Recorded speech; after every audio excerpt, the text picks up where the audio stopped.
భద్రాద్రి కొత్తగూడెం జిల్లా అశ్వారావుపేట ఎస్ఐ శ్రీరాముల శ్రీనివాస్ మృతి చెందారు. వారం క్రితం పురుగుల మందు తాగి ఆత్మహత్య యత్నం చేసుకున్నారు. హైదరాబాద్లో వారం రోజులుగా చికిత్స పొందుతూ తుదిశ్వాస విడిచారు.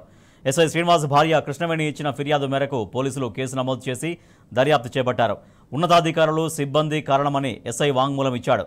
దీంతో సీఐ జితేందర్ రెడ్డిని ఐజీ ఆఫీస్కు, నలుగురు కానిస్టేబుల్స్ ఎస్పీ ఆఫీస్కు అటాచ్ చేస్తూ ఉన్నతాధికారులు ఉత్తర్వులు జారీ చేశారు. వీరిపై ఎస్సీ/ఎస్టీ అట్రాసిటీ కేసు నమోదు చేసి దర్యాప్తు చేస్తున్నారు.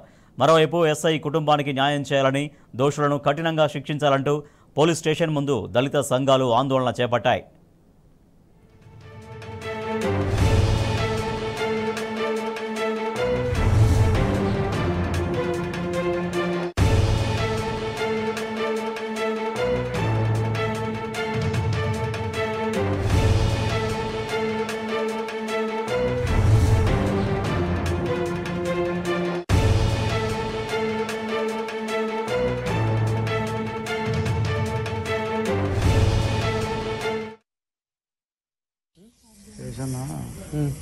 ఆంధ్ర నుంచి కొన్నది కానిస్టేబుల్, ఆంధ్ర కానిస్టేబుల్స్ సన్యాసి నాయుడు, శేఖర్, సుబాని.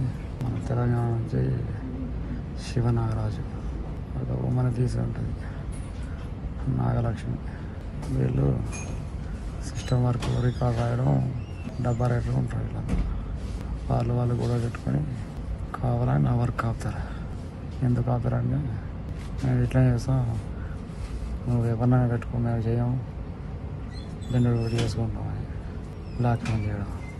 ఏమైంది, మనం మంచిగా చూసుకుంటాను కదా, మీరు గొడవ పడి నా వర్క్ కింద కాపుతారు, అది కట్టు కాదని చెప్పిన. అయినా కూడా వాళ్ళు మండిగా పోయి ఫైల్ అన్నీ పడేసి జనరల్ డ్యూటీకి ఎక్కుతాం. వేరే ఉమ్మని పీసీని, ఇంకో హరి కానిస్టేబుల్ని నేను పెట్టుకొని నడిపిస్తుంటే మేము చెయ్యము, ఇంకోని చేయనియము అని వాళ్ళని కూడా తిట్టడం. వీళ్ళందరూ కలిసి ఇంటెలిజెన్స్ కానిస్టేబుల్ శరత్ ఉంటారు, వాళ్ళ brother Sharath, intelligence constable Sharath స్టేషన్లోకి వచ్చి ఈ శివనాగరాజు, సన్యాసి నాయుడు, శేఖర్ ఇలా పక్కన కూర్చొని స్టేషన్లో ఉన్న రికార్డ్స్ అన్నీ, స్టేషన్ విషయాలన్నీ ఇంటెలిజెన్స్ కానిస్టేబుల్ వాళ్ళ బ్రదర్ చెప్పి రాపిస్తారు. అవన్నీ అబద్ధాలు, కావాలని వీళ్ళే రాపిస్తారు.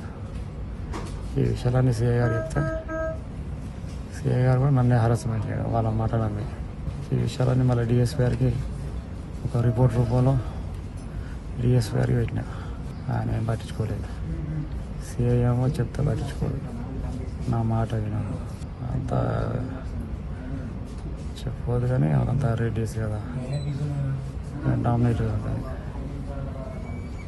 సో ఇక కావడానికి పోయినా కూడా కూర్చోమని చెప్పకపోవడం, నీళ్ళు పెట్టించి మాట్లాడడం విషయాలన్నీ కూడా నేను ఎస్పీ గారికి కానిస్టేబుల్ రిపోర్ట్ పెట్టి 25 days అవుతుంది. ఇప్పటివరకు దాని మీద యాక్షన్ లేదు. ఎస్బీఐ గారు కూడా చెప్పిన, వాళ్ళకి ఇట్లా చేయడం తప్పు అంటే ఇప్పుడు నా మీద ఇట్లాంటివి చెప్పుకున్న చాలా ఉన్నాయి.